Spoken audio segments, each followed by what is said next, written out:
moment you stop living for yourself and start living for Jesus and others, you will have filled a void that no alcohol, drug, gambling, shopping spree, entertainment, anything ever could.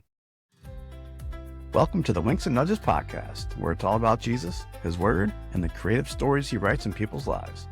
I am your host, Jason Alexander, and I thank you for tuning in. Sit back, relax, and listen to be uplifted and encouraged.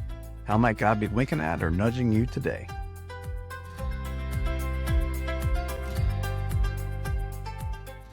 Thank you again, friends, for tuning in to another episode of the Winks and Nudges podcast. I'm your host, Jason Alexander, and I'm going to be taking you into part 2 of my story. We're going to take it back to summer of 2018. That's when it really all started to come to a head. 2018 was pretty difficult. And mid-August, a friend of mine, someone that I promoted with, we promoted for the same company and had become friends through that company. She was just such a darling soul. And she was just a friend to so many of my friends. And she was brutally murdered by her husband. It's just such a sad story. That was 2018. That was August. You know, I can look back now and I can see where God was starting to bring people into my life that really spoke His word, that really knew Him. And mind you, I still had my spiritual blinders on, but I can look back and I can see where He was bringing people into my life that were just really trying to sow seeds. They were sowing and watering, and ultimately He found me. Something I've said wrong a lot is that I found God. But the reality is God's never lost. He's never lost. He finds us. He chases us down. So again, shortly after my friend had died, and it just affected so many people in our circle, and my heart just hurt. It just hurt for all the people that were affected by her death and the murder of her 2 children. It was just really heavy. Went into October, girlfriend broke up with me, and that was a hit. That just sucked. It was just another example in my life to where I wasn't good enough. It's, that's a false belief that I believe for so many instances in my life, stemming from my parents' divorce.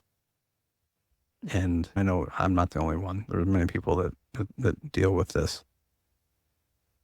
But it's a false belief that I believed, and everybody always seemed to leave me. So therefore, you start wondering, okay, am something wrong with me? Am I not good enough? Am I not valued enough to keep around? And oftentimes, you just read life. Life will tell you a tale, but that's just it, tale. It's not the truth. But you don't know God. You don't know the love of the Father and how deep it runs. You'll buy into what the world's trying to sell you, that you're not worthy or you aren't good enough. These are all things that I believed. But anyhow, I wanted to read this to go through a little bit. I wrote my testimony out, and the Lord just said, just read your testimony and take people through it. So that's what we're doing. I excessively drank and gambled everything I had away. Get off work, and then I would go to the bar, and I would just drink. And I would drink until closing time, because I had nothing to go home to. There just wasn't fun at home. I was lonely. I was just in a bad place. And skipping ahead here, but the reality is I was just trying to fill a God-shaped hole with everything that wasn't Him. So many things that the world offered that would give you these quick sensations of pleasure, but it never lasted. And you don't really know any different until you do. You only know what you know until you know something different. And that's where I was. So I owed the IRS about $28,000 in back taxes, another 20 in credit card debt and loan debt, and I watched my car get repossessed. I had about $30 to my name. I'll never forget the night that my roommate came down and he's like, "Hey, you're looks like someone's repossessing your car." So I remember walking outside and there he was. The tow truck driver was hooking my car up. There was a weird part of it, like it was almost like relief. I was relieved because I knew at some point it was going to happen. When you stop making your car payments, at some point your car is going to be taken. So I was living with this. I just don't know when it's going to be. Is it going to be today? Is it going to be tomorrow? So finally, when it happened, and I know there's people out there that know what I'm saying here because they've been through it.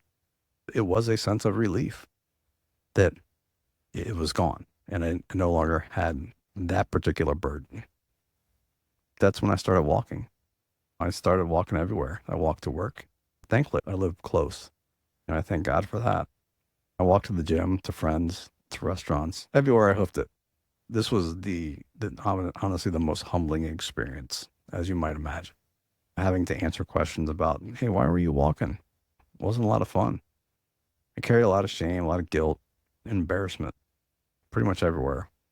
As it got to November, though, the evening walks, November in Northern Virginia, it gets a little chilly. And one night I was walking home and it was cold, but I felt a warmth on my walk that I couldn't explain.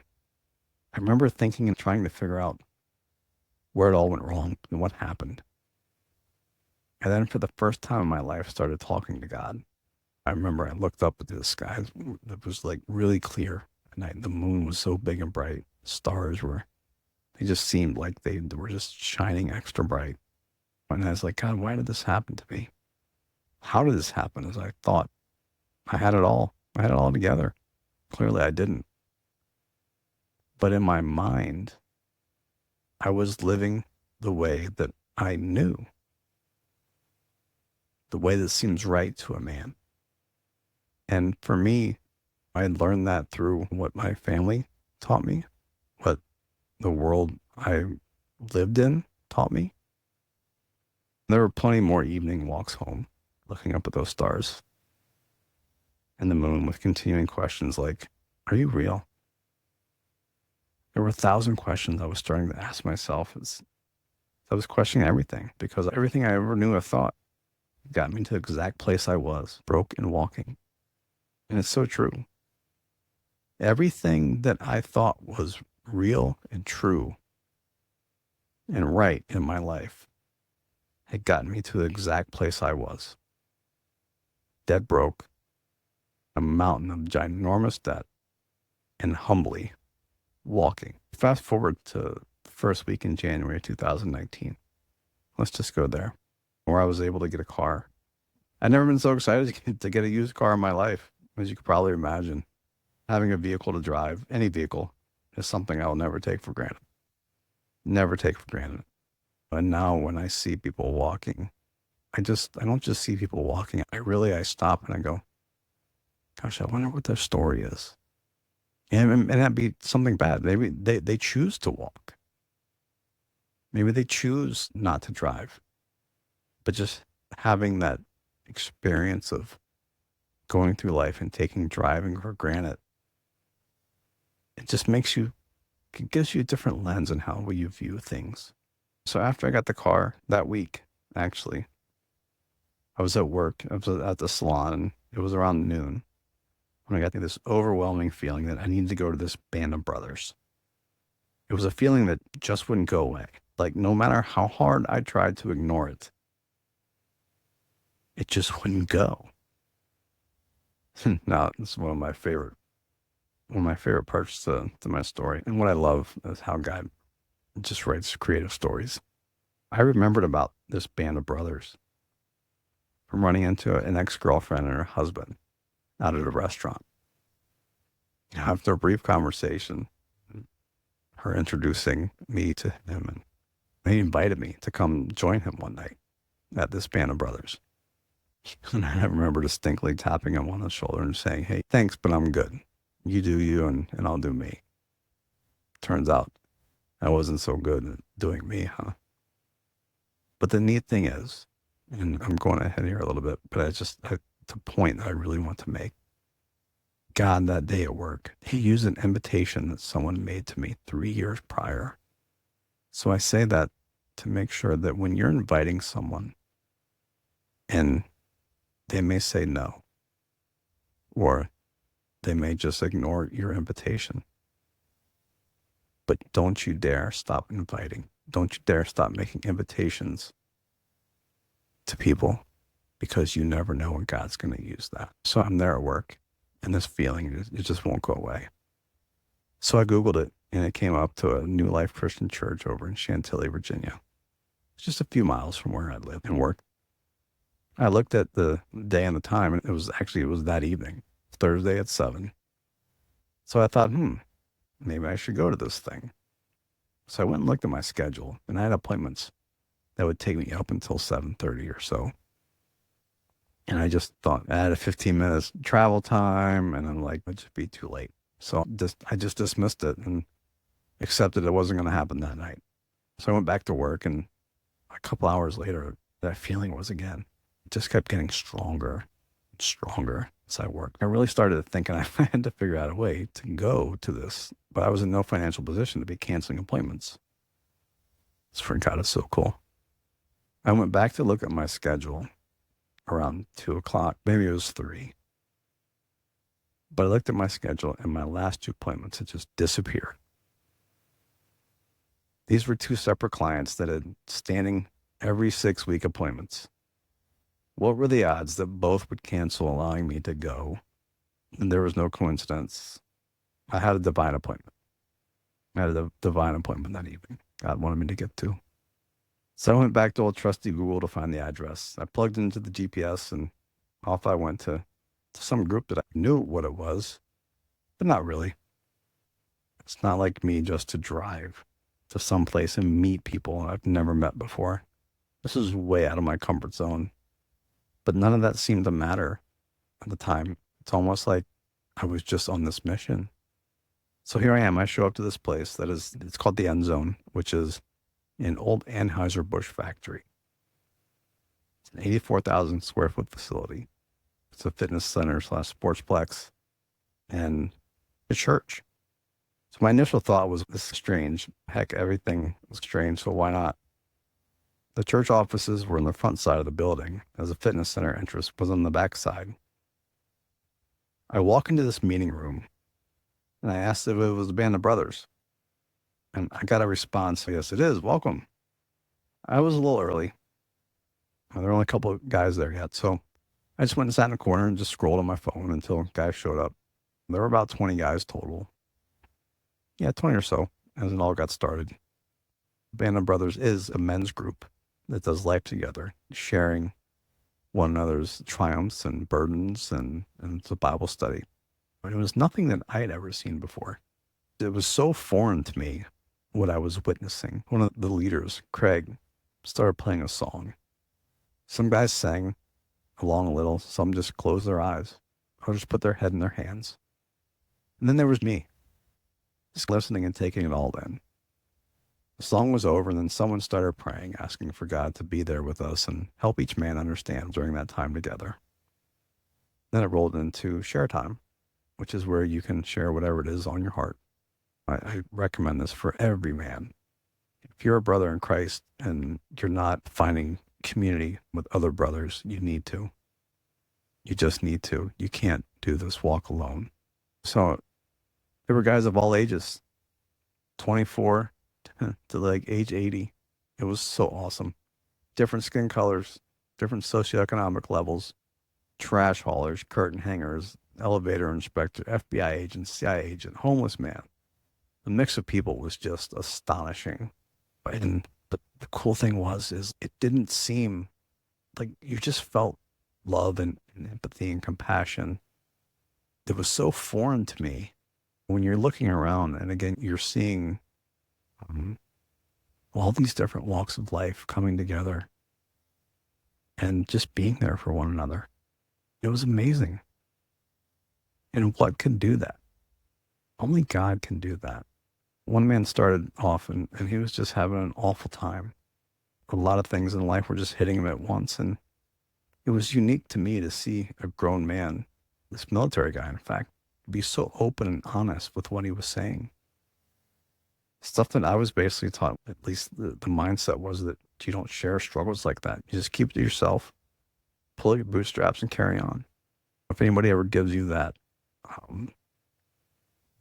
quote unquote advice, it's trash. It is absolute trash. That's not what we're called to do. We're called to carry each other's burdens. We're called to cast all our fears, all our anxieties, everything to Jesus. But I didn't know that. Not yet, anyways. After he was started sharing, everyone got up and just went over and laid a hand on the man. Said a prayer for him. I was just watching. Again, this was so strange. I'd never seen anything like this. I'd never seen anything like it. But it was weird, but fascinating all at the same time. It's such a hard description. The man was just so emotionally broken and sad. But after praying, he had this new demeanor about him. And I just took note of it as I was just taking it all in and honestly just trying to process it. So after sharing, there was a Bible study. And then everyone turned to the book of John. Some guys read passages and discussed what they heard and what they were getting from it. I was just sitting there. I was taking it all in, not saying much, just observing. After the Bible study was over, it came time for prayer requests. Guys were throwing out people's names, some for themselves, asking for specific things to be prayed for. I recall there were a lot of health requests for certain ailments, anxiety, depression, cancer. And after the requests were over, someone again prayed and asked to bless and watch over the men as they traveled home, as well as the men that couldn't make it that evening. A few of the guys introduced themselves to me afterwards, and it was so awesome because I just felt welcomed. I was a new guy, but they made me feel so welcomed. It's just something I'll never forget. And quite a few of them I'm friends with today, 5 years later. But I think back and I now realized it was just so comforting to have that kind of welcome. And it's priceless. Absolutely priceless. I remember walking to my car to digest all that I had just experienced because, like I said before, this was all new to me. Very foreign. But I was walking away, definitely intrigued. As I drove home that night, there was that overwhelming feeling was back again, except this time it was saying, hey, you need to go back and attend church. So to be honest, I wasn't fighting that feeling at all. I just kept thinking to myself that everything I've ever known and did got me into the hole I desperately wanted to escape from. So at this point, I was very open-minded. So Sunday came and there I was pulling in a church parking lot, not scared, but a little apprehensive. So I'd never really been to church as an adult outside of weddings or funerals. I got out of the car and walked to the newcomer's tent. Before I could really say anything, there was just another experience of just being so welcomed. A woman named Christina, I love you, Christina, walked up to greet me, and then she walked me in. And she walked me through and showed me around the place. She walked me back to the sanctuary, explaining how this used to be a beer factory and the church bought it and turned it into a sportsplex and fitness center for the community to come in. I just thought that was so neat. She walked me back through, showed me the keg room, which I thought was interesting. She shared with me about how they kept that name to pay homage to the old beer warehouse. We turned the corner and headed to the gymnasium where the basketball courts were. Except they were covered with carpet squares and chairs. This whole huge area was dimly lit and a band was playing a song. Some people had their hands raised and singing along, and some were only standing. I decided to stand because I had no idea what they were singing. I just knew it wasn't AC/DC. The band finished, we sat down, and a couple guys came out to welcome everyone and share some announcements. Shortly after that, a video played, and then the preacher took the stage. I immediately resonated with him because he was short, portly, follically challenged, and was wearing a Washington Nationals jersey. He shared that they were just starting a new sermon series on Jonah. Jonah, plainly put, was a man that God wanted to go one way, but kept going the other. Boy, did I immediately feel relation to Jonah. The more he talked, the more it was like he was talking directly to me. In fact, I sat in my chair. I was just sobbing. It wasn't like a sad cry, but almost a cry of just a release, as if I had stuffed pen up for so long and I was purging. After the sermon, I wiped my tears and left the gymnasium. As I was walking, I started to get this feeling of just being a little lighter. Dare I say I was feeling a little hopeful. I left church that day and drove home with a slight smile, I remember. Something I hadn't possessed in a long time. I remember thinking I couldn't wait to get back to Band of Brothers that coming Thursday. The Thursday rolled around and I was at work in a good mood. I really didn't care about work at all, to be honest, as I was excited to go back to church. Get back to Band of Brothers. I mean, it's like my eyes were being opened to something new, and I was just starting to crave it. The fascinating thing when I sit here and think about it is it was just like a little bit of light, this darkness, this massive darkness, and then there was light. The light kept getting a little bigger, a little more, and a little more. That's what it was like. So Thursday rolled around. I go back to Band of Brothers. This time I took part, shared what I heard the passages say. Time together came and went like a flash. Something was definitely starting to happen. Yeah, I worked the next couple of days again, feeling lighter. Like I wasn't carrying such a heavy burden. It really was being lifted. There was actually some semblance of peace, which seems like something that had been so unreachable, so unattainable, so far away. Because when your eyes start to open and you've come out of, well, at least call it my hurricane. The enemy had me going around and you're seeing what's, again, salvageable of your life. What's left in your life that's not completely been destroyed. And I didn't have a whole lot. I didn't. Like I said, there was this light. It was just getting bigger. Just couldn't wait to get more of it exposed.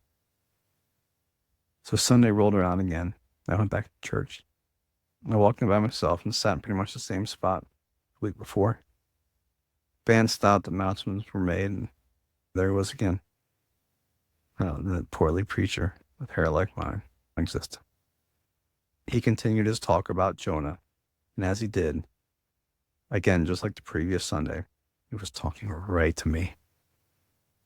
As the tears flowed down my face, he talked about how Jonah was thrown overboard from the boat into the sea and left to die.